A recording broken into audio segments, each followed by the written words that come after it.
Welcome to the chaos.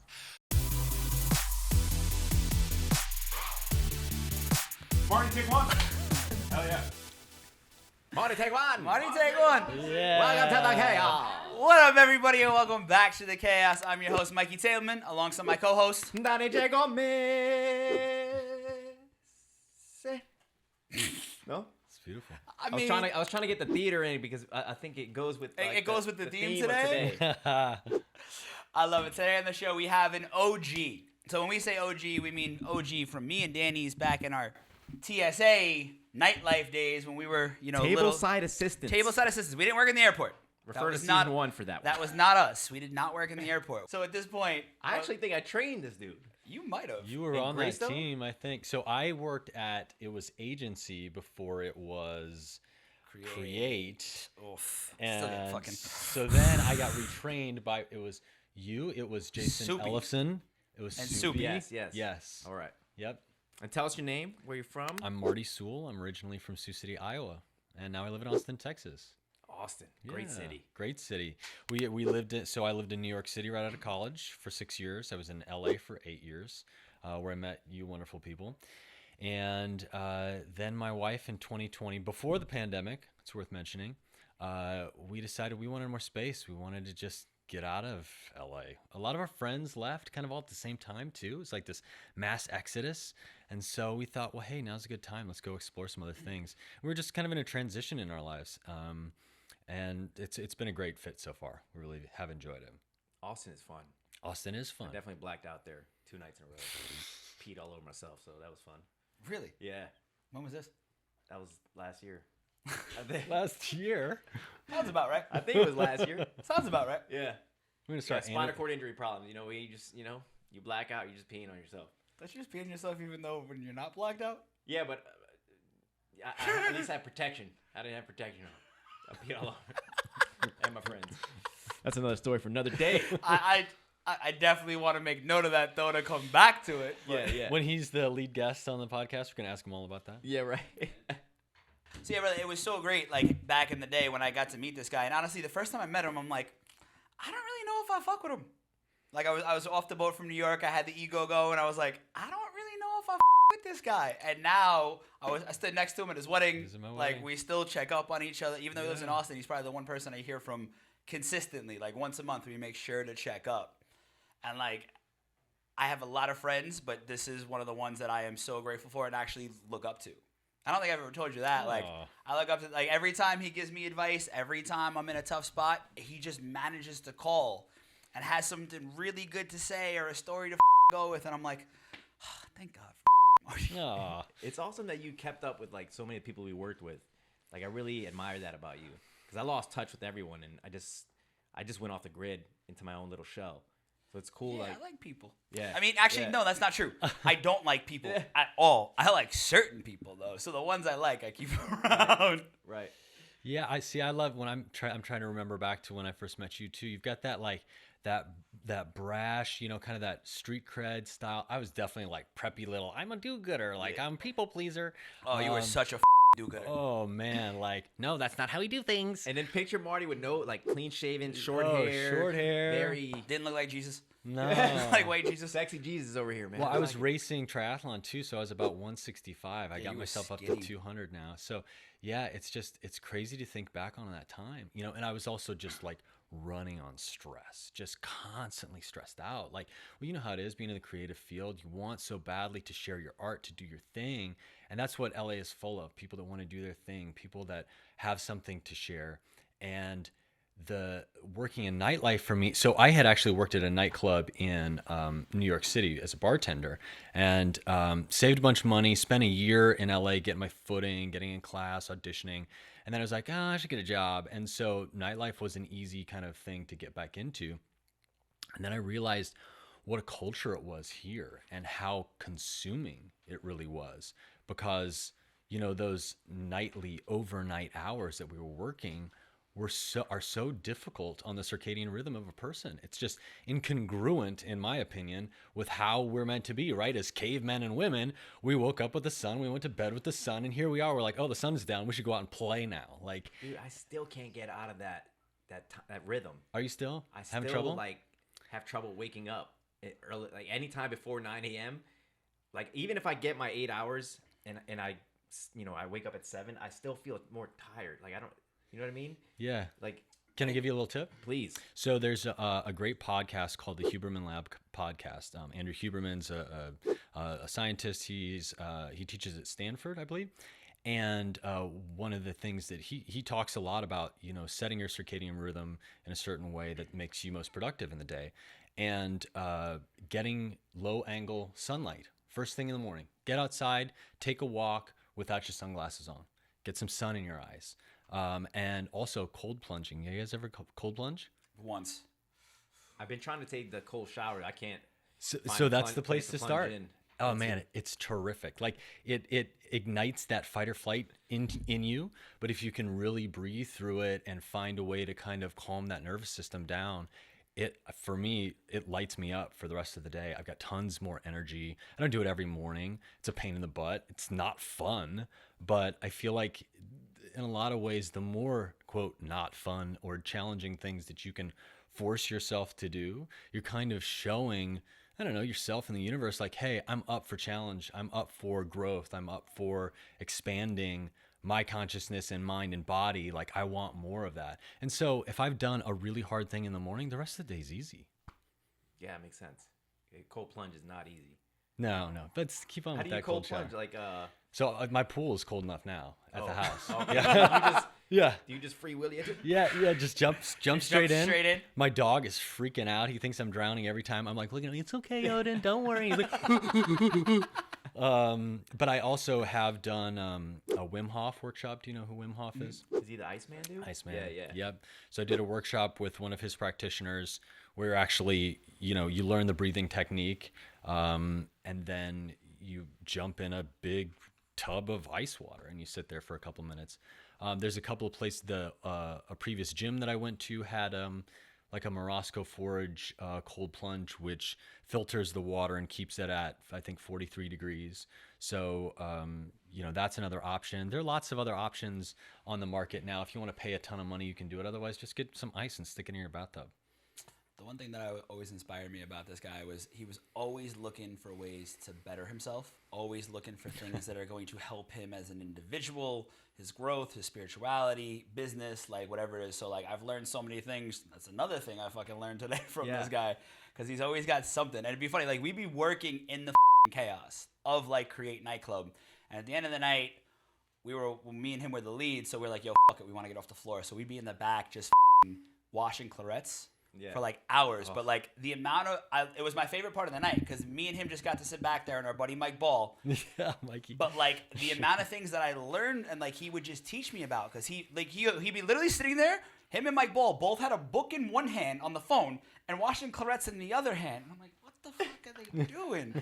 So like it was just spitting knowledge 24/7. It was like it showed me such a different side that like even though he worked in the club with us, it never took him over. Like he never weathered away from him trying to be somebody trying to learn everything he possibly could in every moment he could. Whenever I saw one of those dudes like Marty, like with a book at the end of the shift, I would be like, look at this fucking dude. And inside I'd be like, I want to be like that. I want to read. It's nice of you to say. All I wanted to do was go home, keep partying, or you know what I mean? Yeah. So me and Marty left SB at the same time because we were both just over it. We were over Create. We were over the whole lifestyle. And I got offered a job at this place called the Blind Dragon, which is my favorite place ever that I've ever worked. We had the best team. Chris Kim, our homie. Man. Yeah, what's up, Chris? What up? So yeah, good guy. it was cool because like that was the last place me and him got to work together. So it was like we dealt with so much at Create. So to get to be at a venue that was ran properly, they listened to us. We really enjoyed it, and like that was so cool. That like that was our last working experience. Well, you did one EDC Vegas, which was not the best working experience. That was enough. I want to hear about that. Oh God. I was kind of one of, I mean, not like a lead, but like one of the more kind of senior guys there that had a little authority. And, there's certain people that want to work, certain people that kind of have their head on straight. Like, I'm here to do my job and make as much money as possible. And there's certain people that want to get lost and watch Marshmallow during their shift. Like, it's just going to happen. And so then I've got to be like, hey, man, like, we're missing you on the shift. Like, what's going on? I'm very big on personal responsibility. And so when I say I'm going to do something, I'm going to do it. And so if I'm at work, I'm going to work. And so that was a really challenging thing to just, meet a couple of kids that were just like, I'm going to try to get away with whatever I can get away with. And again, that weekend is just go, go, go, go. And then I drove everybody there, and then I drove back. We finished that morning, and I drove back to LA. I'm like, how many cans of Red Bull can I slam to make sure we get home safely? And I'm like, somebody stay awake with me so we don't crash. 30 seconds into the ride, everybody's out. Like, and I'm like, ooh. Yeah, Marty was a one and done in the festival world. Oh yeah. Oh, he's like, yo, I love you, but no. Don't ever call me about that again. He's like, call me for anything else in the world. Don't ever fucking call me for that. But hey, I appreciated the opportunity at the time. I think that's one thing I really admire about you too, Tableman, is that you're really looking out for the people around you. Like you're really trying to help. You're bringing people up. I mean, with this podcast, with all the other work that you're doing, with the advocacy that you're doing, you guys are really conscious about. You've had crazy experiences. You've had ups and downs. You've struggled with mental health. You're public about it, and now it's like, hey, how do we make things better for others? And I think that's something that I'm thinking about in my life, is advocacy. Like, I've been given opportunities. I've been given maybe a platform as I continue to share my art, and maybe I can help somebody. I think it's interesting thinking about, we've been performers in our time. I think my time as a performer when I was young was really driven by ego. Like I wanted to be seen. I wanted to live the lifestyle and whatever. And naturally, we'll get into the conversation about psychedelics, but there's a point in time and in my age where now, like, I don't care. Like, you know what? Great, I won an award. Great, I'm on the show. Great, I'm whatever. But like, this is a bigger part of who I am. This is something that I have as a gift to share, and that's and it can be for a larger purpose. So it's not so rooted in ego, it's rooted in service. And that's something that I think the three of us share, is that how can we be of service to the world, and what can we do to make this place better than we left it, or better than we found it when we leave. The thing that you're looking to do in service that we've touched upon, it's kind of funny because it's something that you would have never thought about. Like, you came out here to be an actor. 10 years later, now you are back acting, but there's a whole in between after you left LA that is wild. Let's like, hear about it. Wild. So like, Marty has, I want you to get into it, but Marty is very much believes in plant medicine and healing through plant medicine. So like, we deal with our own mental health journey. So does he, and he decided to go another route, which I love and a lot of people in LA love, but it's not really looked at as, there's a stigma to it. Mm-hmm. So let's get into your plant medicine journey, because brother, you have changed, and in the best way possible. Like, I've met you after some of your ayahuasca experiences, and like, just the change in you, the color of your skin, the energy, it's wild. Cool. Thank you, man. I appreciate that. Yes. So, I mean, again, going back to my goody two shoes roots, that was like not something I ever would have imagined on my bingo card. But my wife's been public about this, so I'll speak to it just a little bit. My beautiful, incredible, wonderful wife, Jacqueline, my soulmate and love of my life, she struggled with bulimia, which is an eating disorder, for the last 20 years, on and off. She'd been to a treatment center, and we got into our life in Austin, and then the pandemic happened, and it was clear that she was really struggling. Imagine someone who has an eating disorder stuck inside with food and nowhere to go, no other outlets for their creativity, no outlets for their physical body. Like, what do you do? And the fear that happened during COVID. And so she had been in touch with a friend of hers from treatment, who she had noticed go through this tremendous spurt of growth, and had healed a lot of her trauma, and said, what are you doing? Like, how did you do this? She's like, well, I started working with psychedelics. And so our first entree into it was ketamine assisted like infusions. So in a ketamine infusion, you go into kind of a clinical setting. You're with a doctor, you're with an EMT that's monitoring your vitals. They plug you into a drip IV, and you disappear. Your sense of self as you know it, your ego evaporates. Or this is, I should say, this is my experience. You're much more connected to the world as a whole, the universe as a whole. So this is going to sound kind of crazy, but I'm just going to go there. But like the things that I have experienced is being a single molecule that like multiplies into a rose. I have been like the how'd you say, like a river flow. I have been in the a vacuum of space, and this is just what's going on in my mind, whatever's happening. So it makes you feel connected to the world when you no longer feel like your body or your mind and the things that the I and the me say you are every day. That's super cool, but I hate the fact that you had to start the sentence with, I know I'm going to sound crazy when. It's like, Yeah. That's your experience. Sure. Why is that crazy? Like, because the Good quote-unquote norm of what the is the norm now anyway, back in the day said, oh yeah, this isn't good, but it's like, there's so many people that have been healed from this experience. So it's like, let's get more into your healing, because you did therapy for quite a while, and it just wasn't... So I mean, the things that, look, everybody's got their own small T trauma, big T trauma, and you know, my parents were divorced from a very early age. I have an incredibly wonderful, supportive family, but you know, bounced around to babysitters, and my mom had to work out of town. She took a job out of town when I was young, so like they're just little seeds of you know, for me, I had abandonment issues, or I had you know, however these things manifested in my life. I realized that they showed up later in the way that I acted in my daily life. That was, you know, maladaptive coping mechanisms for me were workaholism. You know, I did have some issues around food, just restricting.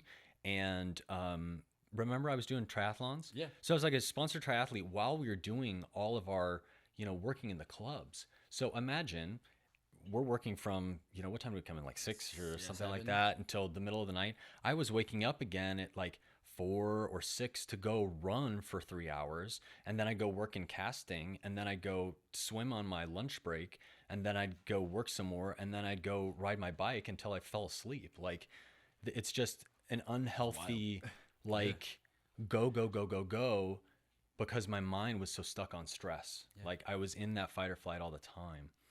I did experience some big T trauma in the sophomore year of my college, which I haven't found a way to speak about that publicly yet, but it was something incredibly traumatic at the hands of someone else.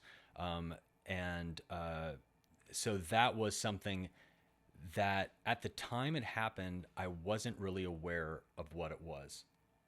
And when I did my first shaman-led ceremony, it was clear that some of the issues I'd had in relationships in the past and things like that, it all went back to that moment, that my brain and body had gone, nope, you don't get that memory. We're closing that down. Can you explain real quick what a shaman-led is for people who don't really understand the psychedelic process? Absolutely. So, sorry to cut you off and then jump back No, in. thank you. Because I want to make sure that we're making this as useful as possible. So I guess jumping back into the story with my wife, it was clear that she was either going to need to go to a treatment center, which would be a longer term, you know, month or something like that, in a traditional treatment center where, you know, she had round the clock care, or we were going to find another alternative. So the ketamine journeys were the first stop, and that did provide some relief for her. And for me, I thought it was so interesting. I'm like, wow, my brain, like the way I think about people in this universe is changing. And so once it was safe during COVID times, right, we'd gotten our first, I can't remember exactly the timing of it, but it was safe enough for us to travel. So we came to Venice. We met the shaman through Jacqueline's friend from treatment. And this, as you may or may not know, one of the most important things about having a psychedelic journey that you're looking to really get something out of is set and setting, mindset, and the setting in which you're doing it. So a great deal of preparation is put into making these journeys as productive as possible. So we had written out intentions, like, what do you want out of this? What are your goals for this? What are the things in your life that are holding you back? So we're doing a great deal of journaling, meditation, thought work, talking to the shaman before we get there.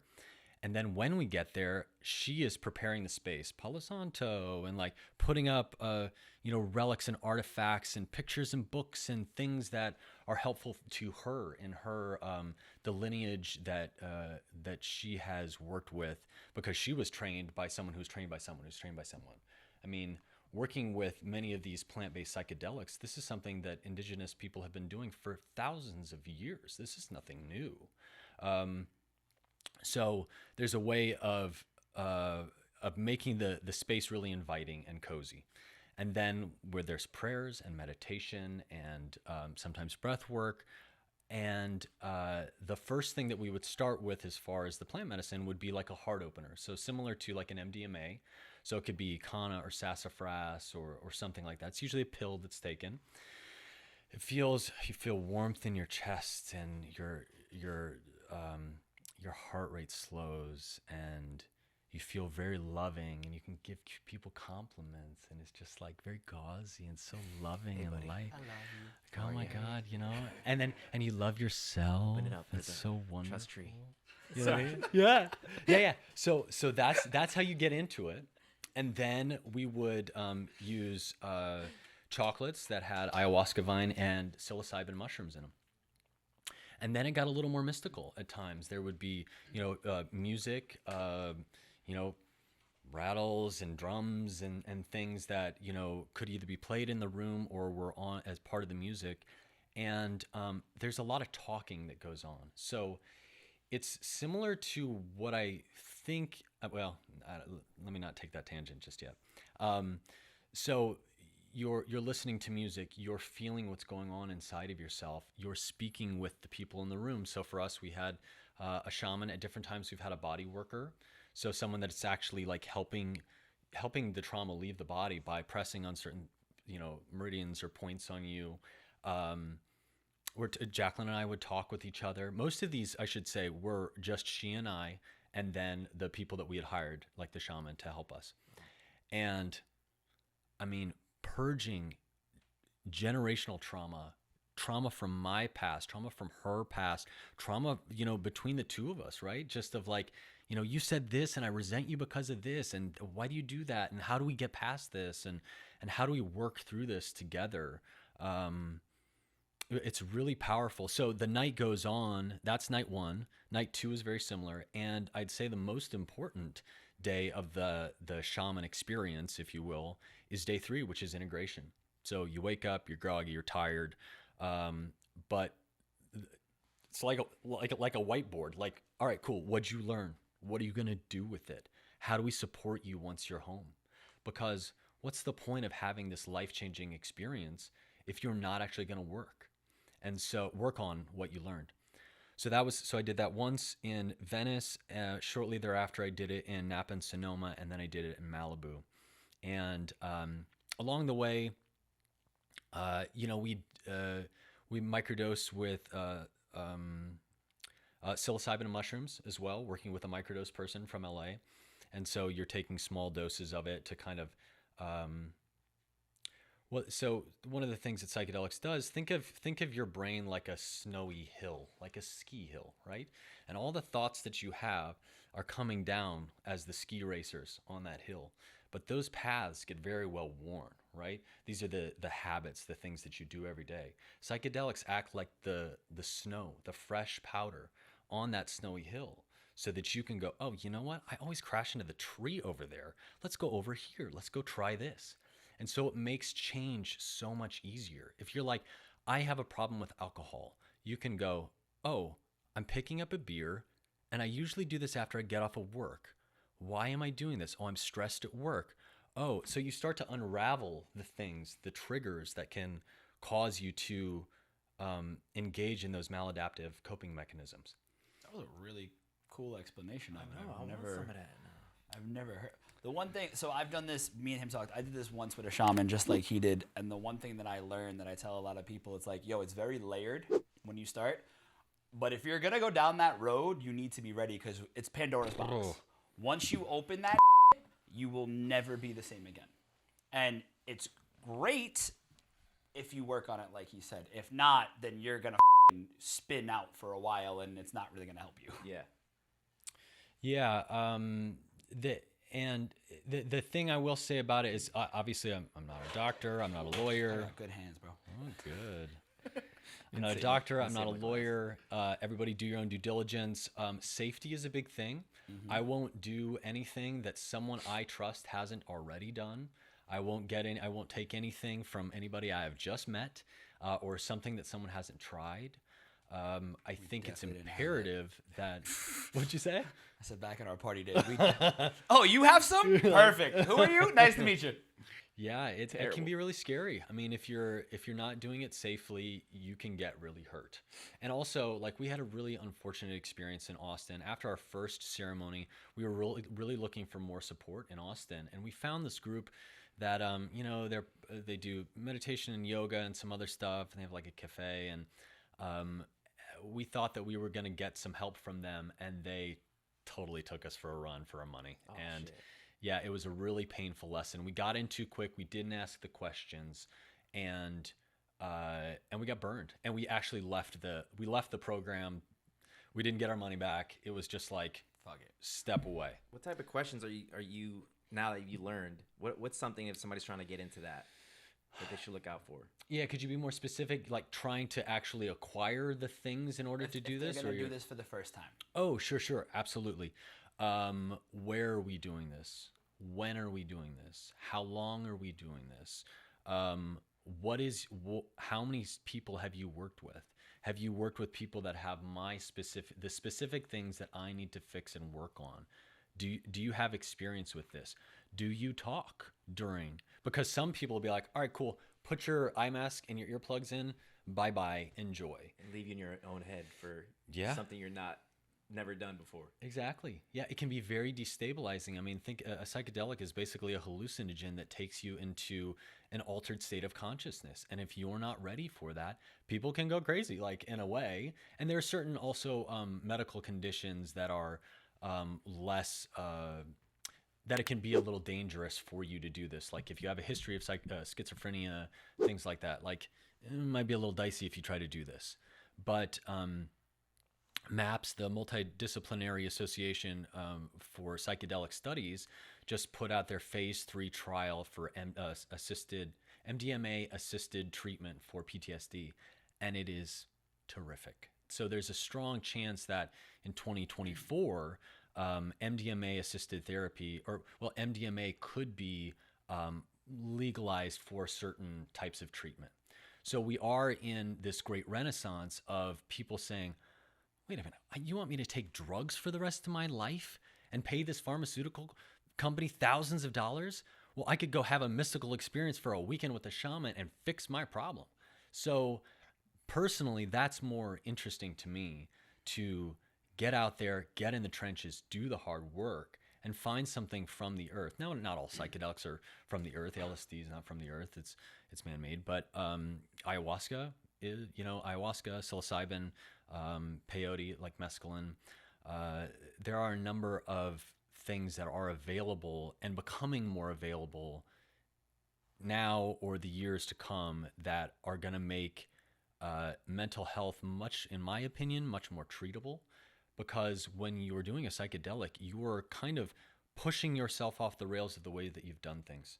So great, cool. Let's get into the subconscious. Let's get into your programming. How do we fix this? Rather than trying to add things on top of it, a drug or alcohol or whatever. You know what I mean? Mind blowing. That's kind of the point, though, right? Yeah, exactly. Yeah. Oh, and let me say also, so yes, it's not all about, healing, trauma. It's a big part of what the journey was for me. But also it has deepened my creativity, and getting back to the arts and entertainment that I'm so passionate about. I co-founded a company called Beyond Reality Entertainment. We've just published the 3rd book in the Chip book series. We're in the process of turning that into a TV show. I'm currently starring in the 2nd play I've done in the last couple of months. This one's called The Poetry Shift. It's going up at the Trinity Street Playhouse in Austin, Texas. And since this will be airing after that, I want to tell everyone it was fantastic. Sold out crowds. Everybody loved it. It was amazing. Me and Danny saw it. It was amazing. Can't stop. It's going standing ovations. Danny got up. It's going to did. It was that good. It was that. It was good. that good. It's right? going to Broadway. So yeah, it's it helped. All of this work has helped me reconnect with who I was. Like, it's so easy as adults, I think, that are saddled with responsibilities and heartbreak and stress to get smaller and smaller and smaller. And how do I just get by? And we're not meant as humans to do that. We're meant to expand. We're meant to fly. We're meant to push the limits, find the ceiling of our talents. And so this work has allowed me to dive back in with greater passion and love for acting, for producing, and to be like, hey, I have something to share, because I am a human and that is part of my nature. And so I'm going to share it. And I really don't give a what anybody else thinks about it. And yes. I think that that's one of the things also that psychedelics has given me. And that's amazing for, an actor, someone who's creating, when you lose that childhood quality that you grew up with, where you're just, you can be in an empty room and have an amazing time. Yeah. Because you imagine a world. And then like you said, you get older, you stop being playful. You have those thoughts like, oh man, this would be fun. But you're like, oh, no one's going to accept it. You're going to laugh at me. It's great that you found that you could tap back into that. Yeah. And I hope that, as someone that I hope comes off as relatively well-adjusted, like, that, yeah, you know what I mean? Like, quote unquote, crazy. Quote unquote. I pay my taxes. I'm a good citizen. I donate to causes that matter to me.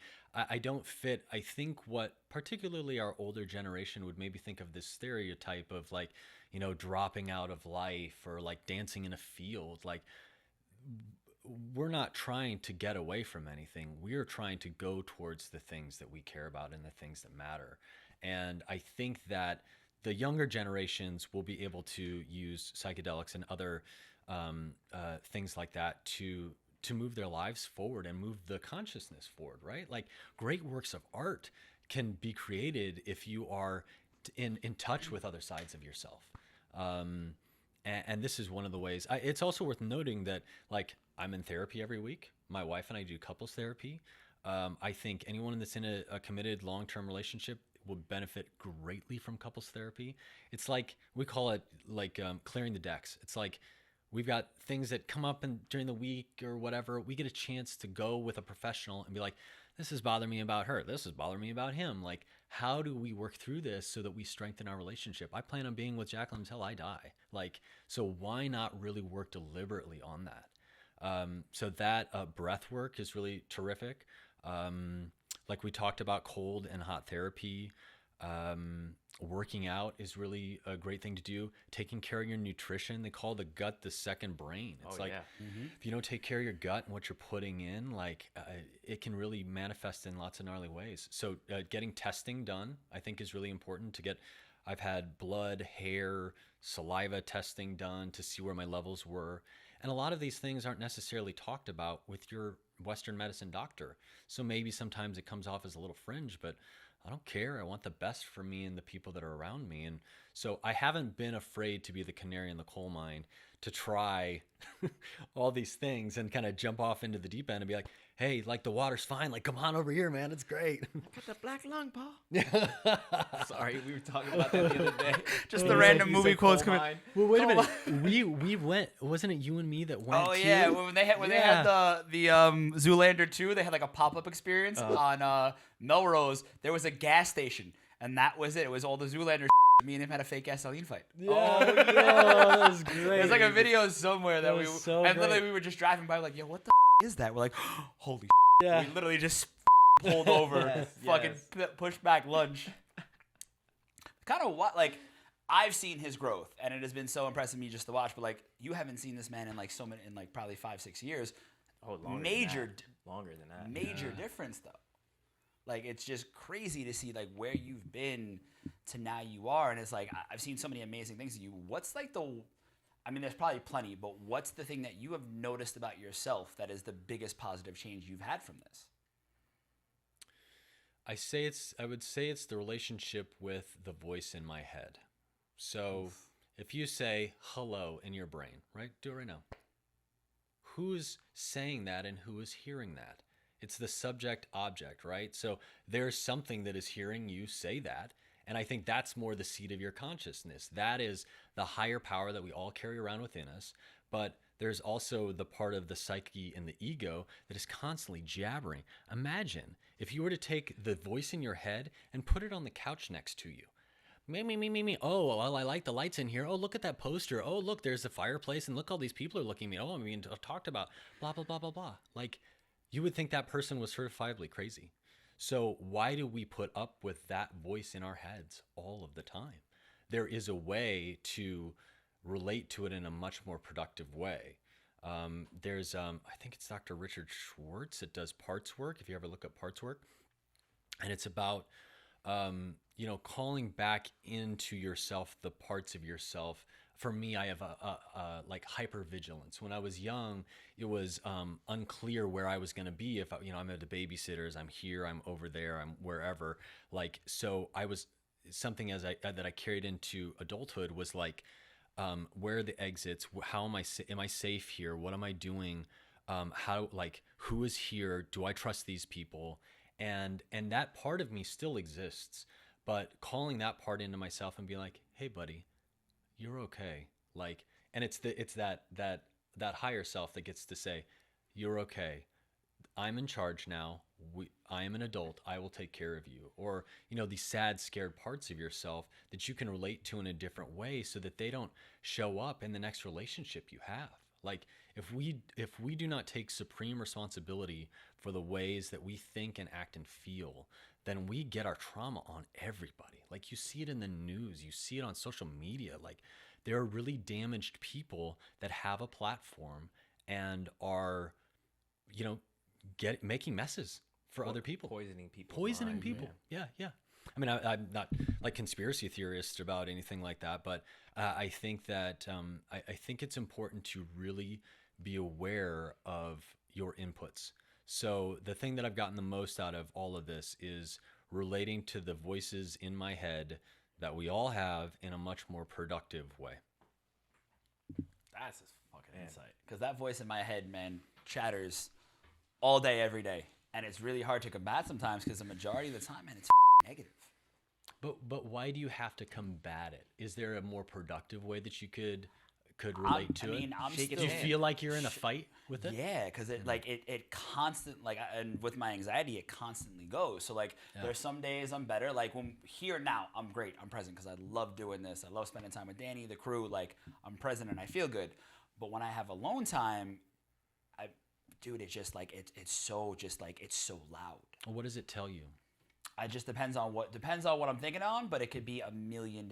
I feel like an evil Doctor Strange. Like I can literally come up with every scenario that could possibly go wrong for everything I have to do that day, the next day, and the rest of my fucking life. Sure. So it's just like it's so hard sometimes. So it's like I've tried. I did it once when I talked to you about it, and it was one of the wildest experiences of my life. But I was also like, that was extremely intense. I got a lot to work on. I have zero interest of doing it again until I know I've worked on it enough. So until that voice starts to calm down, which it has over time, but I've learned it's a process. 100%. I learned transcendental meditation last year, which is a mantra-based meditation. So yeah. And that's been really helpful too. There's something about having a mantra. Honestly, you don't have to go and do TM, which is a paid program. It's helpful to have somebody help you, but you could also just find a word that doesn't mean anything and repeat it over and over. And it's almost like giving think of your brain as this hyperactive dog, like giving that dog something to play with. So if you're repeating over and over, om, om, om, om, om, however that manifests for you, sometimes it's like imagine on the surface of the water, it's choppy waves. But if you dive deep, it's calm.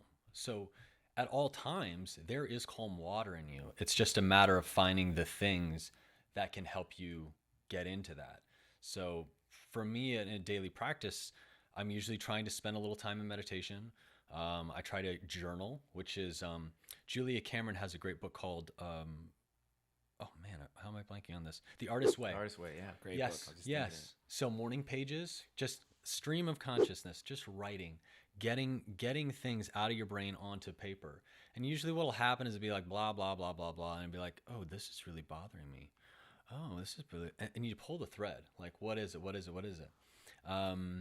So that's another great practice. Obviously, we've talked about some of these other things, working out, and I found also for myself as I've gotten older and my disposable income has increased, hiring people that are better than me to help me do the thing that I want to do has been like the greatest gift. I'm currently working with a free plug for Dustin Picard. I hope I'm saying his last name right. Terrific trainer I've just started working with, and he is an expert in his field.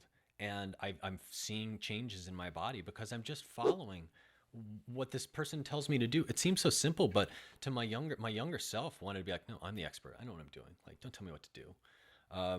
So finding those people that are where you want to be, that mentorship aspect with people that you have vetted and can trust, I think is a real boon to mental health too. If you're able to be like, hey, oh, you struggled with this? How do I not struggle with this? I mean, maybe someone will see this and be like, oh yeah, actually, like I had this part of XYZ in my life, and maybe I have an opportunity to get a prescription for ketamine, and maybe I should try it. Or maybe I just need to go to therapy, or maybe I need to expand my friend group. Like, there are resources, there are things to do, but we are social creatures, and I think there's been maybe a wave because of COVID of isolationism. And so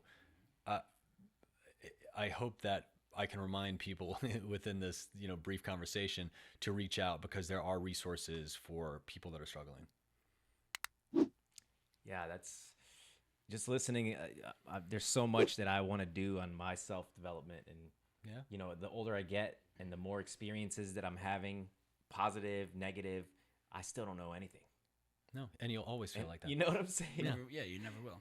One thing I want to ask is, so we're talking about the positives of it, but let's be real, there is a downside to it. Sure. So, and again, like if you have... I got a bad trip story for you. That's exactly where I was going, because you could be doing it good for first time, you're like, oh, this is great, I'm going to do it a second time, have a bad trip, you're like, f*** this shit, never again. Yep. Not doing it. I mean, I've had a really bad trip too, but mine was like... You want to tell your story? No, I mean, I want to hear your story, because Okay. mine was on purpose. It was I took a bunch of mushrooms at a music festival with a bunch of edibles and drank and a lot of people, and it was a terrible idea. I think I called JP like, yo, I'm gonna die. Like, I think that did happen, yeah. But your story is probably much better. So let's hear your story has more value in meaning. But so let's hear about your bad trip. But then, what would you tell somebody that like experienced this? Because you That's can a really good learn a question. lot of stuff from a bad trip too. Yeah. And I'll tell my funny bad trip story, and then I'll tell my like meaningful bad trip story. So, Love it. Mother's Day last year, appropriate holiday where families are gathering in parks and enjoying one another. Jacqueline and I decided to do mushrooms. And have you ever lemon teched? Do you know what that is? No. So you take lemon juice and you crush up the mushrooms, you put them in there, and it kind of pre-digests it in a way. It releases the psilocybin, and so it makes the experience come on faster, end sooner, but it can also come on harder. Oh. And at the time, we weren't really dosing these as well as we could. Like, I think I'd read somewhere for my body weight, I should be having X amount of grams or whatever. Well, I was doing more than that. And so we had Too much lemon in this one. too much lemon. So we had the mushrooms, and we'd packed like a little bag. We were gonna go down to Lady Bird Lake, which is this beautiful kind of, it's a river, and in Austin, and there's lots of greenery and people, riding on the bike path, families out. And so we take a bird scooter. I'm like halfway down. I'm like, ooh, this is fast. This is going on. So we get down there. There's a marching band, like just practicing and stuff. It's really Way fun. too like, many people. Lots going on. So there's a lot of inputs. Loud noises. We're like, okay, this will be fine. Like we put down the blanket and we're laying there. I think Jacqueline's having a better time than I am, but I'm like laying there. Like normally after a certain period, there can be discomfort as it's digesting in the stomach, but then it usually leads to the euphoria very quickly after that. There's no euphoria. There was just the immediate need to go to the bathroom that second. I have never experienced it in my life. I do not remember drinking 5 gallons of Gatorade, but it was clear that I was an adult male about to piss my pants in the middle of a park. It happens. On Mother's Day. Happens to the On best of us. Mother's Day. So I'm like high, and I'm like, I think there's like a bathroom over there, and Jacqueline's like, do you want me to come with you? What do you want to do? And I'm like, no, I got it. And so she told me later, she's like, I watched you go like this, like walk zigzag across the park in a direction where there was no building. And so I'm looking for something that doesn't exist. And it's like, okay, I have 2 options. I remember this very distinctly. 2 options. You can find a place to go, or you can pee your pants. And I thought, you know what? I better find a place to go. This is going to be a bad story. This story is going to get worse. So I go and find the nearest bush and bury myself in it. I just like let loose the torrent of all torrents. And these poor people are like, avert your eyes, son. Don't look at that man peeing in a bush. So I'm mortified. I like stumble back and I'm like, we got to get out of here. Like, so Jacqueline orders the lift, and there's an ice cream truck there. The ice cream truck is playing.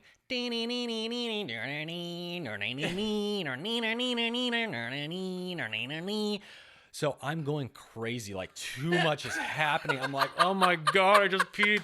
I peed in public. I'm going to get arrested. The cops are coming. Like, I know they found, but geez, what is happening? Like, and this ice cream truck knows now, and he's going to follow me home. All these people are looking at me. So we get in the lift, and Jacqueline's A lollipop? we get in the lift, and I'm like sweating against the window. And Jacqueline's like, oh yeah, we did mushrooms down here. I'm like, shut up, Jacqueline. Oh my God. And so we get home, and I'm just like, I get in my recliner. I'm just like twitchy and just having the worst time. Just miserable, feeling like my body's not my own. I feel awful. Anyway, it takes time, but it wears off. And like, I look back, and now it's a funny story to tell on a podcast, but at the moment, it just felt awful. Yeah, no. I went to a music festival, and it kicked in right before I got there. So, like, you know, the kiosk that you got to type your name in. I'm like, Yeah. the worms came twice. I look at the lady. I'm like, yo, I'm just going to come clean. I am tripping balls right now. Can you please help me? Help me get into this Help place where I'm me. your responsibility. Oh, dude, it was bad. So, like, because I do music festivals, so I'm like, fuck, people are going to see me. So I got really nervous. Oh, yeah. So, but literally, I remember walking around the festival, and I'm having a really hard time. And I'm like, all right, if my hat's on backwards, I'm cool. If it's on forwards, I'm like the kid from Big Daddy. You can't see me. So I remember I'm tripping now. I put the hat on forward, and some girl's like, Mike. I'm like, I'm invisible. And I thought I ran away, but I really ran like 5 feet away, and I'm like literally losing. That's where I'm calling JP. I called my sister. I was literally like, I'm going to die. She goes, you're not going to die. I'm like, I've watched enough Grey's Anatomy to know that something is wrong right now. It was yeah, not cool, but it was fun. So, yeah. Great story to tell on a podcast, but in that moment, miserable. So listen, it happens to the best of us, even experienced journeyers, which I would say that I am. And when it does, like, I think coming back to something you can control, like your breath, or touching your fingers together, or finding someone that you know and trust. Like, I don't recommend people do this on their own. Working with these medicines, I think being somewhere near a bathroom is helpful. Like being tips to write though. Yes. Yeah. Like, if you're gonna be outside, don't be near a cliff. Don't be near water. Like, don't be dumb. Like, think about it for a minute. So yeah. And I guess I had another bad trip in a different way. Was my third ceremony at the very end. I was really struggling with just like the physical manifestation of a lot of bad energy and trauma that wouldn't leave. And at the end of that ceremony, my shaman was screaming in my face about how selfish I was and how much I was, not respecting the people that were there working for us, and how much I was not showing up in my life. And it was like scared straight for me. And so it was a bad trip in the way that I had to really confront these ugly, shameful, quote unquote, parts of myself. But through that, I had probably the largest spurt of growth in my life. So you may be faced with really difficult things. And that is kind of the point in a lot of ways. If you are going into this, hey, far be it from me to say don't do things recreationally, but if you are doing psychedelics in a way that you're really looking to get something out of, prepare to meet the darker sides of yourself and know that much is going to be required of you in that moment and afterwards to really benefit from it. So after that, I quit drinking. I haven't drank for, it's been over a year now about. I never really had a problem with alcohol, but I got the message. And this is another thing, little sneaky thing that'll happen. If you listen when you are on these medicines, you'll get messages that are like, you got to stop being with that person. You got to quit your job. You got to do whatever. And it's your choice if you want to fill that or to fulfill that message. But for me, it was like, you need to stop drinking. It's not doing you any good. It's inviting bad energy in, and stop. And so I have, and I have got great vitality and I feel terrific. Like it was just one little thing that I probably would have done my whole life, like most people do, because it's part of society and because people pay billions of dollars to get their products in front of others in places like the ones we have worked in nightclubs. But I realized it was incongruent with me and my growth. And so I just quit, and I felt great, and I feel great.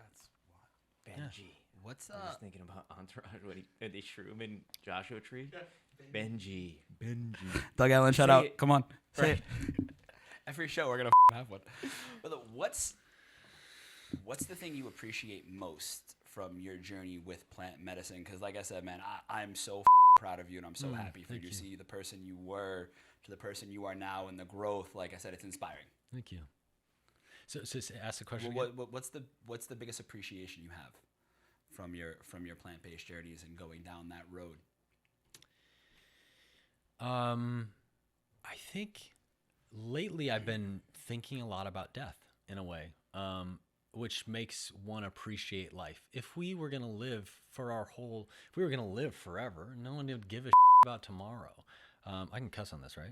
Oh, fuck. Okay, Yeah, fuck good. you want. Okay, fuck, good. Fuck yeah. Cock balls. Jeez. I should have known with you two.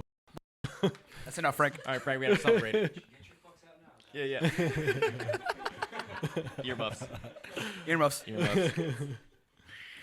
I think there's certainly an appreciation for the breath of life that is given to us and can be taken from us at any moment. At any moment, you are doing something that someone has died doing. Brushing your teeth, someone's died doing that. Walking across the street, someone has died doing that. So like being appreciative for just the little mundane things that we get to do. It's made me appreciate the family and that I have, which has been so incredibly loving and supportive all my life. My incredible wife, like finding a soulmate. Holy God. Like I cannot believe how lucky I am to have found someone who was just perfect for me and that I was perfect for them. Like to find an other that complements me so well and that I complement is like the highest expression of God, in my opinion. To find someone that you can connect with 24/7 and find unconditional love with is just like, wow, just wow. So, I could go on, like being able to appreciate the fact that I have a voice, that I have a skill set, that I have a drive, that I have a desire to be of service. I mean, I know you asked me for one, but it can't stop with one, because once you start on that gratitude, it doesn't stop, because then your mind goes, oh, this feels good. I used to complain all the time, but hey, why don't I do this? Why don't I try this again? Why don't I start my day with, I'm taking a stroll with a friend, or I am, looking in the mirror and seeing a gray hair. Wow, what a blessing that I have the privilege of age. Or what about, looking in the air? I flew here on a piece of metal from the sky. We are on a rock in the middle of space that's spinning around. Do you guys know how crazy that is? Right. Like, it makes you kind of appreciate what the are we doing here? Like, this is crazy. We're in a living room right now. We're in a living room. Look at that piece of right there. That thing is recording us. That's unbelievable. It's just unbelievable, the world that we live in. Everyone's looking at us. Oh my God. Who are you? Chris Kim. What's up, dude? I see you sitting there. Oh my God. Judging me. Yeah, no, you just See, said if it. you were on a bunch of mushrooms right now, bad experience. People Yeah. fucking people there. Terrible. Somebody's gonna be like, man, you just ruined my trip, man. Marty, I think there's gonna be somebody out there who watches this who's going to really appreciate everything you just said. I know us as a group here, the Chaos team, we all appreciate you being here. And just me personally, man, I appreciate our friendship and everything you've done for me in my life. And I really appreciate you. So, man, thank you so much for Thank coming on you. and Yeah. talking with us. It was I learned so God. much. I just want to keep picking that beautiful brain of yours, man. Oh, let's hear for the picking. There were some things that you recommended, some books about. Yeah, this let me journey see if I could remember them. How to Change Your Mind by Michael Pollan. There are lots of interviews with him online. There's How to Change Your Mind, which is a series on Netflix that's very accessible. Hamilton's Pharmacopoeia is kind of a funny little show that was on Vice about this person who looked into the chemistry of some of these psychedelic compounds and then did them on. So you get to watch him go through this. The Mind Explained is a documentary series on Netflix as well. That there's a psychedelic episode that's great. The Body Keeps the Score by Basil van der Kolk. It Didn't Start With You is another great book. Maps.org. They're a terrific organization. Jacqueline and I were featured in their donor spotlight in October. Got to tell a little bit of our story. They're really leading the way for the psychedelic renaissance and finding ways to make this. We need to get FDA approval, and it costs money. It costs money to get this stuff done. Johns Hopkins is doing research on this. Actually, I wanted to mention one of the very first places I ever heard about psychedelics really was Aubrey Marcus's podcast, who is married to Vailana, who we all worked with, which is very kind of an interesting. Love it, Miss Vi. Yeah. Complete. Come full circle. Yeah. Maybe those are a couple of resources. You can put my Instagram handle if anybody has questions. I won't get you drugs. Don't ask me for them. But I'm happy to be a resource for things that can, I can help point people in the right direction. But this is a very individual journey that when someone is ready to start, I hope they do it very mindfully. Can you tell them your Instagram where they can find you? Yeah, Marty Soole, at Marty Soole. Instagram's kind of, and I'm not all that active on it, but I certainly do check it, and I'm constantly trolling your stuff, so I'll be around. Appreciate that. Yeah. Appreciate that, man. Well, bro, this has been a great episode. I fucking love this, man. Awesome, man. It's been a great Love you season guys. so Thank far. you for having Thank me. you. It's a real honor. Brother, thank you so much. We appreciate you, and we'll definitely check in with you, see how the journey is going. Thanks for watching The Chaos. We'll see y'all next time. Peace.